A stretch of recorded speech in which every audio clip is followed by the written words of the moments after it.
Greetings everyone and welcome back to 365 Days of Prog. Today we're going to be reviewing Beat by the band King Crimson. Hi, my name's Naomi. I'm an avid progressive rock fan, but I'm a long ways from knowing all the prog albums out there. But this year, I'm gonna give it a try. This is 365 Days of Prog. So let's open up this video by telling you all the very unfortunate news. Yes, there are some unfortunate news. Unfortunately, I will say unfortunate as much as I want. And the unfortunate news are of course the fact that this is the last time we will be visiting King Crimson this year. Yes, this is the fourth time we are listening to their music, with the first instance being the album Thrack, and then we've listened to 3 of A Perfect Pair, and then we took a listen quite recently actually to Starless and Bible Black, and today we're finishing this quad listing with the final album by King Crimson on the list being the 1982 release called Beat. And yeah, that's all I wanted to say about that. Now enjoy some of my favorite bits from this album.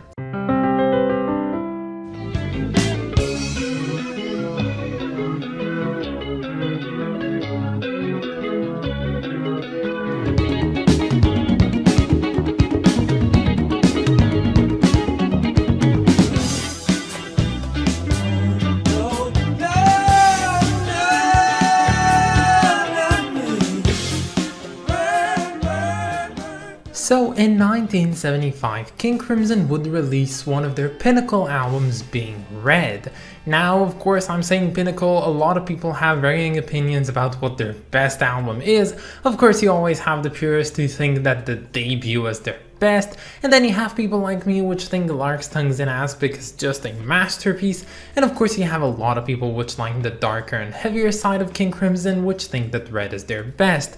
Whatever you believe, it doesn't really matter in this case, because what happened after this release, the band practically disbanded, and each member went his own separate way. And while in the latter half of the 70s, fans of King Crimson probably didn't think that a reunion was anywhere in sight, everyone was surprised to see when at the start of a new decade, the 80s, King Crimson would reform and reinvent themselves under the very well-known quartet of Robert Fripp, Tony Levine, Bill Bruford, and Adrian Belew. Yeah, I just said Adrian Belew, which is actually Adrian Bellew. I don't know why I did that. And together the band would go on to record their first album in the 80s called Discipline, an album which, despite hindering towards the past of King Crimson, would also experiment with a lot of new wave sounds, which would definitely define the music of King Crimson for the decades to come. And just a bit after that album, the band would go on to release yet another album under the same lineup, which is something that has never happened up until this point with King Crimson, and that album of course would be the one we're talking about today, being 1982's release Beat. Now, I've known the existence of this album for a long while, and I've known about this cover and I know about the King Crimson 80s sound, so I just assumed to myself that the name Beat had to be some sort of a self-reflective idea of how the music was more popular, more, beat oriented, and I just thought that that was the idea behind it. But of course, King Crimson being so complex as it is, with Robert Fripp as its front leader, they of course did not go for the simple meaning, and the name Beat actually derives from something much more interesting, which has to do with the beat generation and especially the beat literature. Release the brainstorm to make your motherfucking brain warm. A strange form, something kinda lyrical. Yeah, sorry about this. I still don't know if people watching these videos really think that these kinds of stuff are funny, but I do, and it's my channel, so I'll do what I want.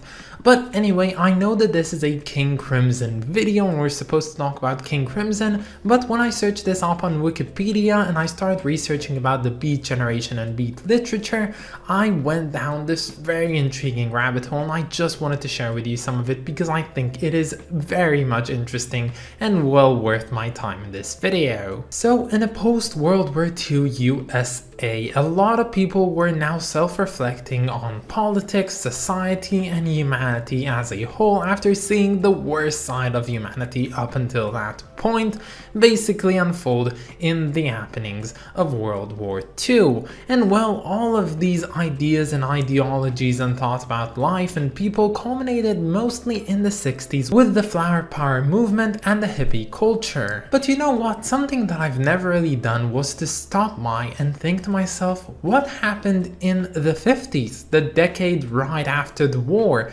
How did the 60s come to be what they were? What happened before that has actually gradually made it so that the flower power movement even became a thing? And well, this is where beat comes in, and especially the beat movement, which was led by three main people, being Allen Ginsberg, William Barrow, and Jack Kerouac. All three men would go on to write pivotal works of literature concerning sexual liberation, drug use, humanly freedom, and alongside many other things that had to do with the soul, the self, and the way that one can freely live in a world based on societies. And these writings would what later become the beat literature, the thing that would inspire many such as Bob Dylan or even somewhat David Bowie in their writings and their works later on, and would definitely define the hippie movement which would come in the 60s. Now, as it happens, in 1946 Robert Fripp would be born, and he would grow up seeing the beat generation basically unfold, and of course being a teenager in the 60s,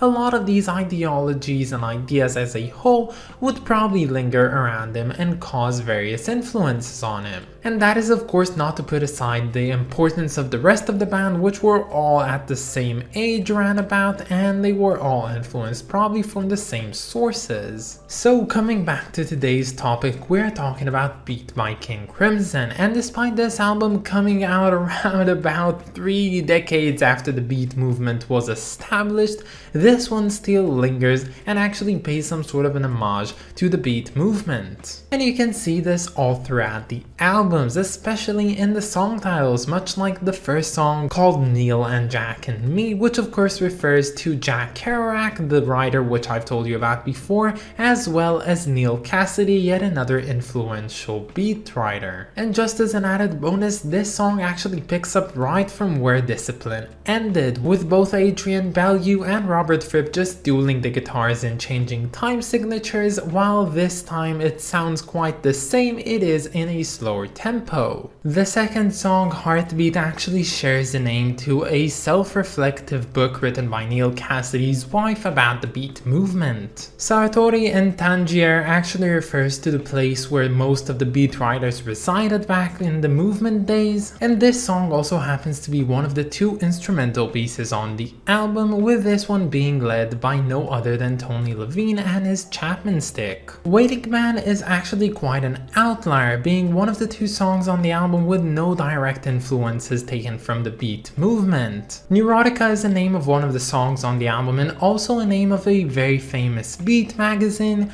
and Hayden too, well, doesn't have to do a lot with the beat movement, but something interesting about it is that its intro is actually taken right off from Robert Fripp's second solo album called Exposure, and this would not be the last time that this album would take direct inspiration from Robert Fripp's solo work. The Howler is of course a reference to the Allen Ginsberg poem called Howl, which is considered to be probably the most influential piece of beat literature ever written.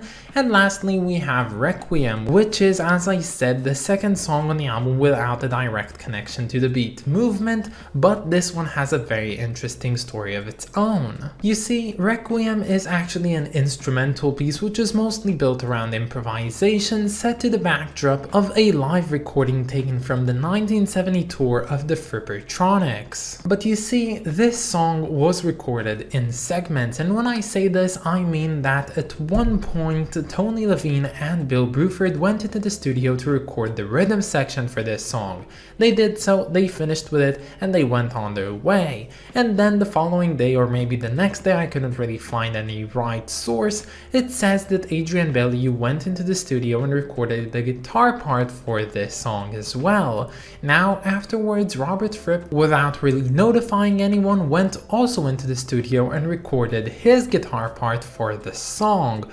And well, this kind of caused a clash between the two, because what happened is when they all regrouped, Bellew basically confronted Fripp with the fact that he also did a guitar part. Again, I'm not entirely sure what the conflict was about. I can only assume from everything that I read that it was because the two recorded guitar parts for the same song, although they are very well known for doing, double guitar parts, so I really don't know.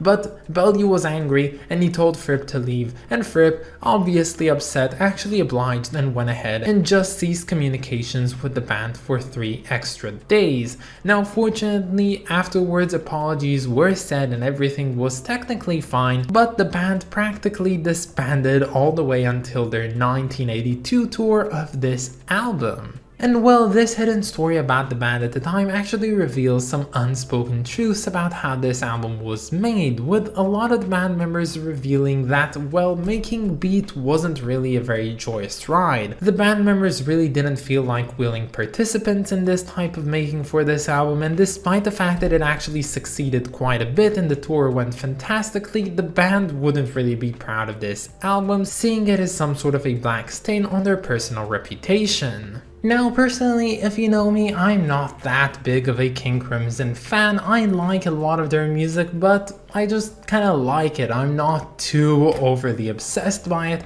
and I think that this one is an okay King Crimson album. I do like the way that it sort of transitions towards new wave sound, which is really kinda cool, while also hindering the progressive sound as well. Although I would say that more than being progressive, this one is just very much complex, much like the sound that King Crimson would take on, especially in the 80s and later on. I kinda just enjoyed this one and immediately just sort of shrugged it off as if it never really happened. I can't really tell you that I remember what this album felt like. I don't think that the experience with it was as impactful as albums like Lark's Tongues and Aspic, Starless and Bible Black, and even Red. Nevertheless, now that I know the 80s trilogy of King Crimson, I can definitely say that this one is not as good as Discipline. Discipline is still my favorite from the 80s, but it is also slightly better than 3 of a Perfect Pair. Now, with that being said, I can finally proclaim myself as being a bit of a know-how when it comes to King Crimson. Yes, up until today, I did not know a lot of their basically very important pieces of discography, but now I can finally say that after listening to 4 additional albums this year,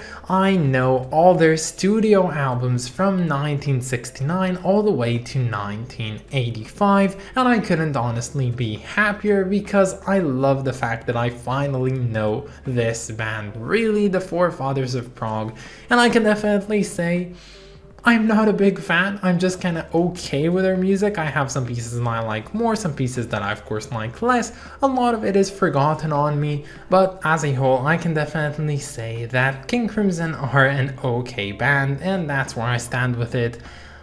Yeah, that's about it. Let's talk about the cover now.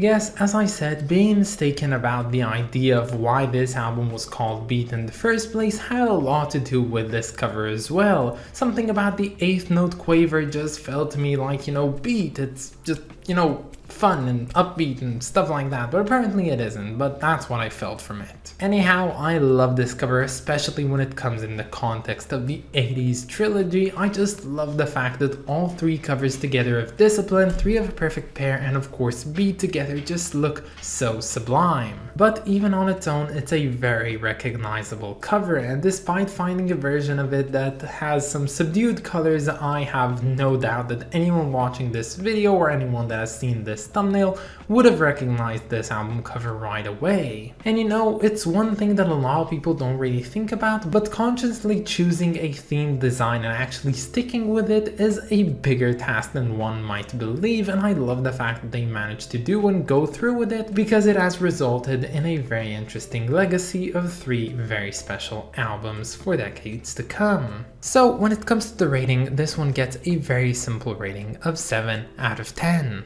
But that's about it, guys. I hope that you enjoyed this video and stay tuned for tomorrow because we're going to be listening to the Masquerade Overture by the band Pendragon. I of course want to thank my lovely supporters over on Patreon, so thank you so much to Clay Wan, Wrist of Kings and Lindsay Haycox.